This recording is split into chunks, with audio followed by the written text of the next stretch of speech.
Bonjour, ici Alain Boutillier, formateur agréé en développement des affaires et créateur du programme Coach Prospère. Peut-on de nos jours vraiment vivre de notre passion? Est-ce qu'on peut, en tant que coach, développer une carrière qui soit à la fois passionnante et lucrative? Plusieurs personnes qui envisagent de se lancer dans une carrière en tant que coach ont souvent des doutes à ce sujet-là. Eh bien, écoutez, aujourd'hui, je reçois Annie Letourneau, qui est une coach depuis plusieurs années et qui a un très grand succès au Québec. Et ça va bien avec ta carrière, Annie, d'ailleurs. Et Annie va nous partager un petit peu son parcours entrepreneurial, comment est-ce qu'elle a débuté dans le domaine, comment est-ce qu'elle a peut-être trouvé ses premiers clients, les obstacles qu'elle a dû affronter et où est-ce qu'elle en est dans sa carrière. Plusieurs conseils pour vous aider à développer votre carrière de coach. Alors, tout d'abord, merci beaucoup, Annie, d'être présent ici chez moi dans mon salon. Et puis, au bénéfice de les gens qui nous regardent, nos amis ici, j'aimerais savoir un petit peu comment est-ce que tu as débuté dans la carrière de coach? Ben, en fait, moi, j'avais toujours rêvé d'être psychologue.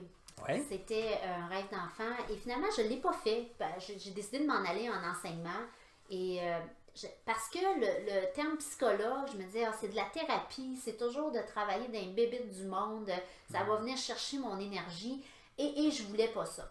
Jusqu'au jour où j'avais pris une formation avec Millionaire Mind, les secrets d'un esprit millionnaire, qui est un formateur, T. Harv Eker, aux États-Unis, puis il se promène à travers le pays.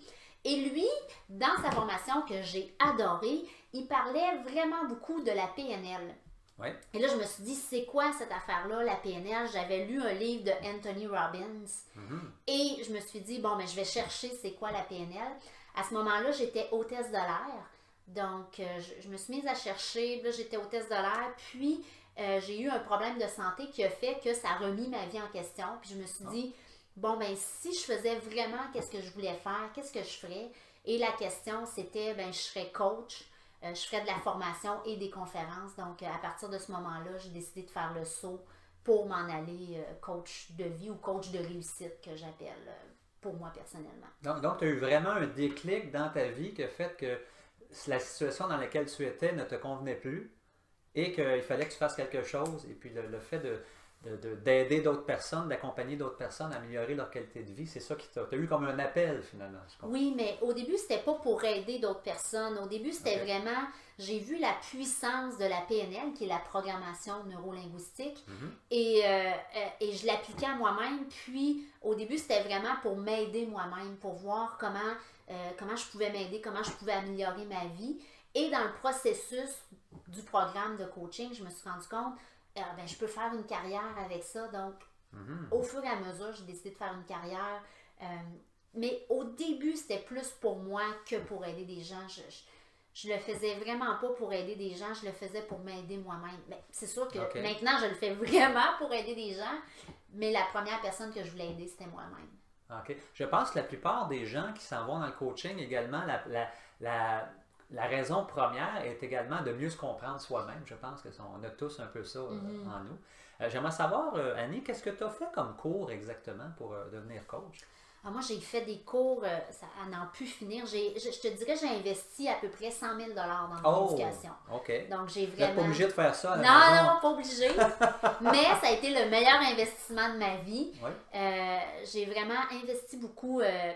Donc, j'ai fait tout le parcours de la PNL, programmation neurolinguistique, tout le programme. Ça, je l'ai fait à Montréal.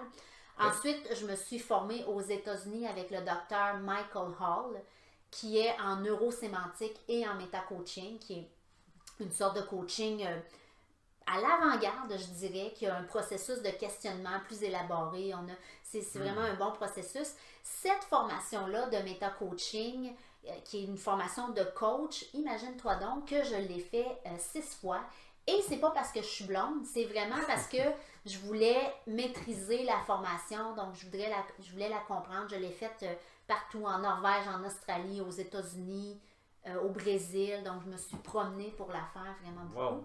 Puis après ça, j'ai fait plein d'autres formations en vente, en marketing, parce que je pense que pour être coach, et ça, c'est important, souvenez-vous de ça, si on focus seulement sur le coaching, on n'aura pas de business. Le nerf de la guerre, c'est le marketing, c'est la vente.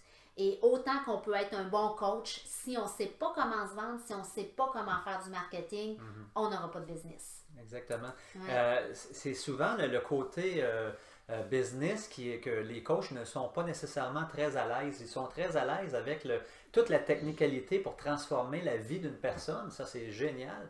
Les relations humaines sont excellentes. Mais le côté business, ils sont parfois mal à l'aise aussi. Puis c'est important de se former en marketing également. Comme tu dis si bien, quelqu'un qui est très, très spécialisé au niveau de technique, mais qui n'a pas beaucoup de connaissances au niveau marketing, il n'y aura pas une grosse business, une grande pratique. Puis quelqu'un qui est très bon en marketing, mais pas très bon au niveau du coach, non plus, c'est pas tellement C'est ça. Puis des fois, il y en a qui me disent, ben c'est pas grave si je connais pas le marketing, je vais le déléguer à quelqu'un. Ben, premièrement, ça coûte cher quand tu le délègues à quelqu'un. Puis deuxièmement, le marketing, c'est ça qui assure la survie du métier de coach. Donc, tant qu'à moi, c'est important de prendre les rênes puis de se former en marketing. Puis aussi, parce que moi, je vis de ma business, mais c'est pas juste le coaching. Moi, j'ai un mix de la formation, des conférences et du coaching. Ouais. Donc, c'est pas seulement le coaching qui m'amène 100% de mon revenu. Okay. J'ai un bon revenu qui vient de la formation. Et ça m'amène des clients en coaching. Je développe aussi des conférences. C'est un mix des trois. Sauf que je connais des gens qui vivent seulement du coaching parce qu'il y en a qui ne veulent pas faire des conférences ou de la formation. Mais moi, j'ai un mix de ces trois choses-là. OK, intéressant. Et comment est-ce que tu as commencé au début? Tu n'avais pas de clientèle, mais tu venais tout juste de te former en termes de coach, mais tu n'avais peut-être pas de crédibilité dans ce domaine-là. Comment tu as commencé à développer ton entreprise? Ben moi, je connaissais pas grand-chose dans le domaine, puis je me suis dit, je vais regarder ce que les autres font. Donc, j'ai la chance de parler anglais, donc je regardais du monde comme Jack Canfield, Anthony Robbins, Robert Kiyosaki. Donc, je regardais les grands des États-Unis là, qui évoluent dans la croissance personnelle. Puis là, je regardais ce qu'ils faisaient. Puis, il disait, l'important, c'est de ramasser des courriels. Donc, moi, je suis partie avec ça. J'ai dit, bon, ben, je sais pas trop quoi faire, mais il faut que je ramasse des courriels. OK. Donc, j'offrais mes services pour parler de mes services à des endroits d'affaires. C'était comme par exemple? Ben, réseau d'affaires. J'étais dans un cercle d'affaires dans une ville ici à Montréal. Des activités de réseautage? Oui, c'est ça. Okay. Des activités de réseautage. Et là, je faisais des prestations, donc je donnais des conférences gratuites et que je parlais de ce que je faisais. Mais ce que je faisais toujours, c'est que je ramassais tous les courriels. Oh, donc, excellent. je me suis ramassé tout de suite au début une très grande banque de courriels. Et moi, j'ai toujours entretenu ça. Tu vois, ça fait 6 ans que je suis en affaires. Puis depuis 6 ans, mes clients sur ma banque de courriels reçoivent toujours un courriel par semaine. Par semaine? Oui. Puis ça, c'est super important parce que j'ai rencontré quelqu'un, mais 3 personnes, je pense, dernièrement à une conférence qui m'ont dit que ça faisait 5 ans qu'ils me suivaient, mais c'était la première fois qu'ils venaient à une conférence. Donc, la constance et la persistance est vraiment, vraiment importante. Ça a pris 5 ans avant que je les amène devant moi. Prenez des notes, là. Oui. Ça a pris 5 ans avant qu'eux décident d'investir dans une formation que tu donnes. C'est ça, exactement. Donc, c'est tout un processus. Fait que les gens qui pensent qu'ils font quelque chose puis ça ne marche pas au bout de 6 mois, mais ça ne veut pas dire que ça n'a pas marché. Ça veut dire qu'il faut continuer de façon constante. OK. Donc, tu as vraiment trouvé tes premiers clients suite à des conférences que tu as données, tu as capturé des courriels. Oui. Tu as relancé ces gens-là, dans le fond. C'est ça. Et, Puis j'offrais aussi la première rencontre, puis je le fais toujours, je l'offre en cadeau, donc je ne charge pas. OK. Donc j'offre une première rencontre en cadeau, donc ceux qui veulent l'essayer essaient la première rencontre. Oui. Mais c'est important d'y mettre une valeur. Je dis vraiment que ça a une valeur de 200 $ pour que les gens sachent que ça a une valeur. Et ça fait que les gens expérimentent le coaching. Et aussi, moi, ça me permet de connaître leurs objectifs pour adapter mon programme pour que ça convienne à ce que les gens recherchent.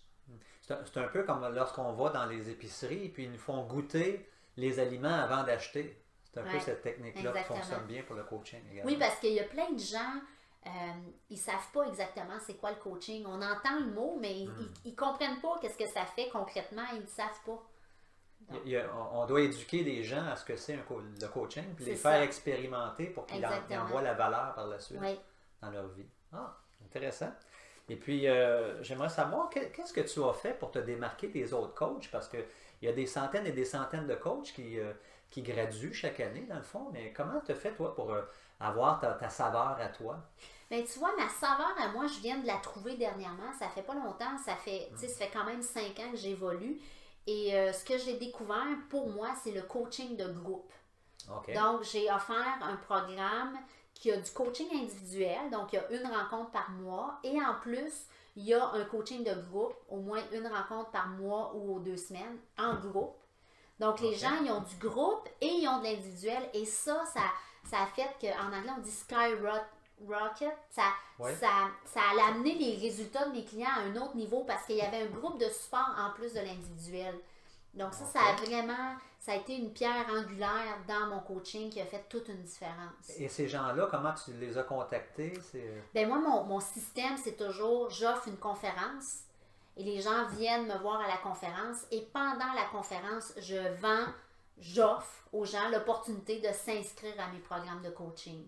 OK, la conférence, elle est gratuite? Oui, une conférence gratuite. OK, parfait. C'est Sur ça. un thème en particulier qui les touche? Oui, habituellement, c'est comment changer sa vie. Donc, comment réaliser ses rêves, atteindre ses objectifs, changer sa vie. Puis ensuite, mais c'est sûr que là, je fais pas juste une conférence gratuite comme ça, là. La conférence est toute montée en fonction de comment on fait pour faire une conférence pour réussir à vendre à la fin. Parce OK. que quelqu'un qui fait juste une conférence pour faire une conférence, qui espère vendre ses programmes de coaching, Ça ça fonctionne marchera pas. probablement pas. Ouais. Il y a toute une psychologie derrière ça, que c'est ça, tu sais, je me suis formée, j'ai étudié. Donc, pour réussir à vendre mes programmes de coaching, ma conférence est toute montée en fonction qu'à la fin, je fais une offre et que les gens vont dire oui le plus possible. Et il faut que le flow se fasse de façon naturelle également. Hein. Oui, il ne faut pas que ça paraisse. Faut pas que ça paraisse, puis ça, c'est de la psychologie, puis vous devez vous former à ça, parce que c'est pas, ça s'improvise pas, là. Tout est scripté d'avance, et puis il faut que ça coule doux pour que le participant dise, oui, ça m'intéresse, moi je veux m'inscrire, et qu'il ne se sente pas forcé de s'inscrire non C'est plus. ça. Que ça soit naturel, la persuasion naturelle. Exactement. Ah, écoute, c'est génial. Et si tu avais 3 bons conseils à donner à un nouveau coach qui débute sa pratique, euh, qu'est-ce que tu pourrais donner comme conseil? Mais je pense que la première chose, personnellement, c'est de se former en marketing. Ça, OK. j'en démords pas. Une bonne formation en marketing, d'apprendre qu'est-ce qui se fait sur Facebook, Internet, tout ça, de vraiment prendre une formation en marketing pour savoir comment vendre. Ça, c'est primordial, selon moi. La deuxième chose que je dirais qui est vraiment primordiale, c'est la persévérance. Parce que maintenant, j'arrive à vivre justement de coaching, formation, conférence, donc les 3 ensemble. Mais ça a pris un bon... je te dirais, je pense que la première année, j'ai fait comme 10 000 la deuxième année, 12 000 Donc, ça a pris un certain moment avant que je bâtisse la... Puis c'est ça, des fois, que les coachs oublient. Les nouveaux coachs sont tous enflammés, emballés. Puis là, je vais faire de l'argent. Ben ça prend du temps. Donc, puis ça se peut, faites-moi mentir. Ça se pourrait que ça aille très vite pour vous. Habituellement, ce que je vois, c'est que c'est un processus de constance, de persistance, de discipline qui fait qu'au bout de 4-5 ans, là, vraiment, tu commences à être prospère, mais il y a un processus à mettre sur pied. Oui, puis il existe maintenant des raccourcis aussi qui font en sorte qu'on peut avoir du succès beaucoup plus rapidement que là quelques années également. Et là, tu étais rendu là, puis moi, je te félicite parce que et puis il y a de plus en plus de coachs qui gagnent bien leur vie parce qu'ils appliquent certaines techniques, de nouvelles techniques qui les amènent à développer leur pratique de coaching beaucoup plus facilement, avec beaucoup moins d'efforts également. Puis avec des gens qui sont intéressés à faire les efforts pour transformer leur vie. Mais ça, c'est sûr, c'est... Tu sais, dans mon processus, moi, je dirais pas que ça a été facile, ça n'a pas été facile. Donc, si vous pensez que ça va être facile, ben je vous le souhaite, puis c'est une belle croyance à avoir. Mais personnellement, il y a eu des difficultés, il y a eu des embûches. Mais c'est normal, c'est ça la vie. Ça peut pas être... Sauf que quand tu es passionné puis tu sais que c'est ça que tu veux faire, ben tu t'attaches puis tu continues. Et définitivement, ça prend des efforts. C'est pas magique. C'est pas magique. Ça prend des efforts, ça prend du travail. Puis si on veut se démarquer, ben faut faire en sorte que on fait le travail qu'il faut pour se démarquer des autres. Ouais, il y avait une personne qui m'avait dit, Alain, il dit, dans la vie, pas d'effort, pas de confort. Fait que, ou no pain, no gain. Ouais. Donc, c'est sûr, il faut mettre des efforts, mais quand on met des efforts dans quelque chose qui nous passionne, c'est pas un travail, là, c'est un hobby très bien payé. C'est ça, exactement.